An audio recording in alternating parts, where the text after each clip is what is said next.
Bonjour, c'est Bernard. Donc, bienvenue. Je vais commencer tout de suite cet atelier. Donc cet atelier qui est sur la vision bouddhiste des troubles psychiques. Qu'est-ce que ça veut dire, la vision bouddhiste des troubles psychiques? Ça veut dire que dans toute la tradition bouddhiste, et en particulier dans la tradition bouddhiste tibétaine, mais pas que, parce que je dirais là, on va avoir quelque chose de très dense et de très presque caricatural, mais c'est valable pour toutes les traditions bouddhistes. On a une vision particulière du trouble psychique.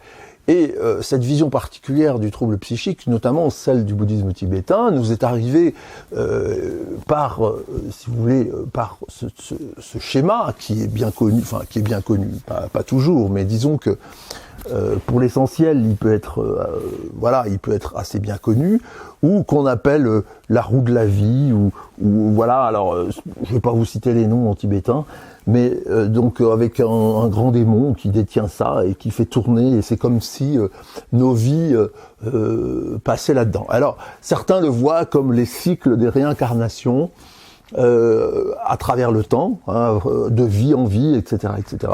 Alors, on peut le voir comme ça, mais c'est pas la manière la plus intéressante de le voir. La manière la plus intéressante de le voir, c'est de considérer que à chaque instant, nous sommes dans un de ces cycles. C'est-à-dire qu'il peut y en avoir même plusieurs simultanément, avec des rythmes et des fréquences différentes, mais à chaque instant, nous traversons ces états internes qui sont décrits ici à travers ce qu'ils appellent les 6 mondes ou les 6 lokas. Alors loka, c'est le terme sanskrit, donc ça vient d'Inde en fait à la base, mais donc il y a 6 mondes si vous voulez. Alors si on regarde bien ces 6 mondes, on va s'apercevoir qu'il y a des différences assez phénoménales, puisqu'on va voir que ici ça a l'air assez douloureux et infernal. Ici ça concerne les animaux. Vous voyez, après, je vois pas très bien comme ça, mais après vous avez les mondes humains, vous avez aussi le monde des esprits. Voilà, ça c'est le monde des esprits possessifs. Donc vous avez ici l'être réduit en termes d'esprit de possession. Vous avez ici le monde des dieux, ok. Et puis vous avez ici je pense que ce sont les titans qui essayent d'attaquer le monde des dieux. Voilà, c'est le monde des titans. Alors on appelle ça les demi-dieux ou les titans, et ici on a le monde humain. Donc on voit que évidemment tout ça c'est une symbolique. C'est une symbolique. On va voir que là derrière, il y a des états internes très particuliers, avec des mouvements de l'esprit très particuliers, des émotions très particulières, et des systèmes de valeurs et des manières de voir les choses qui sont très différentes les unes des autres. Et en particulier, on va pouvoir suivre par la suite que, suivant le trouble de la personne, une personne qui est dans un trouble particulier, une maladie particulière, en diagnostic psychiatrique, par exemple, particulier, on va s'apercevoir qu'elle passe de manière extrêmement intense, et voire intensive parfois, dans un de ces 6 états particuliers. Alors là, on les considère comme 6 mondes, c'est 6 univers, 6 royaumes, 6 espaces, 6, je ne sais pas comment les appeler, chacun de ces espaces, chacun de ces royaumes, fait appel à un système de valeurs particulier, un système de croyances particulier, à des émotions particulières, à une manière de voir les choses et de considérer la vie, le monde, l'univers de façon extrêmement spécifique. Et donc, même si effectivement on pourra voir par la roue extérieure qu'il y a une gradation entre tous ces états, mais en fait ces mondes sont assez différents les uns des autres, et surtout quand on les regarde en opposition, ils sont complètement différents, et ils sont c'est un autre univers, quoi. C'est un autre univers, d'où parfois, notamment dans les cas de personnes bipolaires, des phénomènes d'amnésie d'une partie, quand la personne est dans un monde particulier, et quand elle est dans un autre monde, il y a parfois des phénomènes d'amnésie. Et ces phénomènes d'amnésie, sont aussi une des caractéristiques de ces mondes-là. Quand on est dans l'un, on a oublié l'existence des autres. Quand on est complètement identifié à un de ces univers, on a oublié tous les autres. Et en fait, c'est ça, le trouble psychique. C'est être dans un de ces états sans plus se rappeler que les autres existent. Et quelque part, alors tout le travail vers la santé mentale, ça va être celui-là, c'est-à-dire de pouvoir, dans un premier temps, observer cette variabilité de notre humeur, de nos états, etc.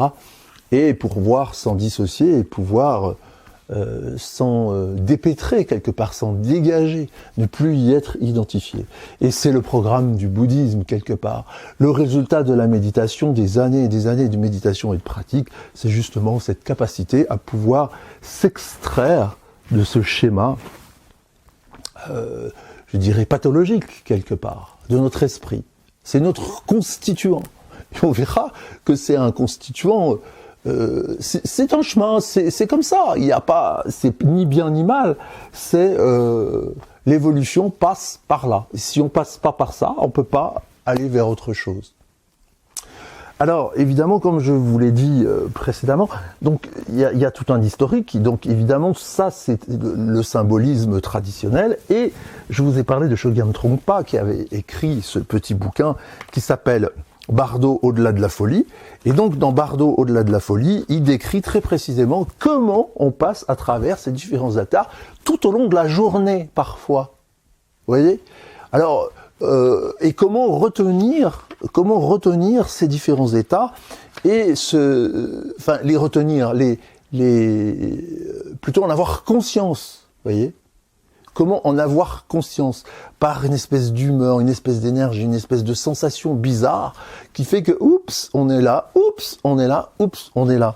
Et il nous apprend à nous servir de cette perception-là comme sujet de méditation quelque part. Hein.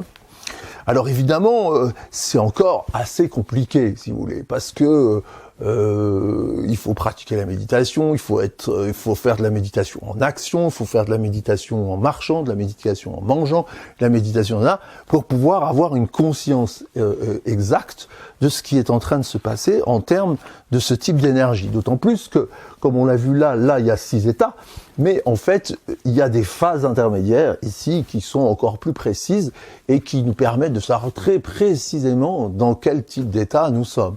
Mais là, ça demande vraiment un très très gros travail de prise de conscience. Voilà. Alors comme je vous disais, Édouard Podvol, lui, qui est là, Édouard Podvol, lui, s'en est servi pour mettre sur pied un protocole de traitement, si on peut dire, un protocole, ou du moins une manière de traiter les psychoses. Et il a bâti autour de ça, grâce aux instructions de Chogyam Trungpa, il a bâti autour de ça toute une démarche qui est décrite dans son bouquin d'ailleurs, 400 pages, toute une démarche de traitement des psychoses, et qui est une démarche complètement qui va, je dirais, à l'encontre de ce qui est généralement proposé. Puisque pour lui, le seul moyen de se dégager d'un état psychotique, alors il dit bien ça marche pas avec tout le monde, etc., on va être très très prudent, mais le seul moyen de pouvoir vivre sereinement et tranquillement avec un état psychotique, avec des états psychotiques, c'est progressivement diminuer son traitement pour voir réapparaître les symptômes et apprendre à les gérer soi-même à travers justement ce schéma de fonctionnement-là. Voilà. Donc, eh bien, écoutez, on va s'arrêter là pour ceux qui regardent le résumé. Par contre, pour tous ceux qui ont souscrit à l'atelier et qui se sont inscrits, eh bien, écoutez, c'est le moment d'aller sur votre espace client et vous allez pouvoir voir la suite de cette vidéo et la suite de la formation, de l'atelier en tout cas. Voilà. Alors pour les autres, vous avez toujours la possibilité de vous inscrire maintenant en cliquant dans le statut Facebook ou en utilisant le petit point i information dans YouTube et de cliquer sur le lien qui va apparaître pour aller vous inscrire.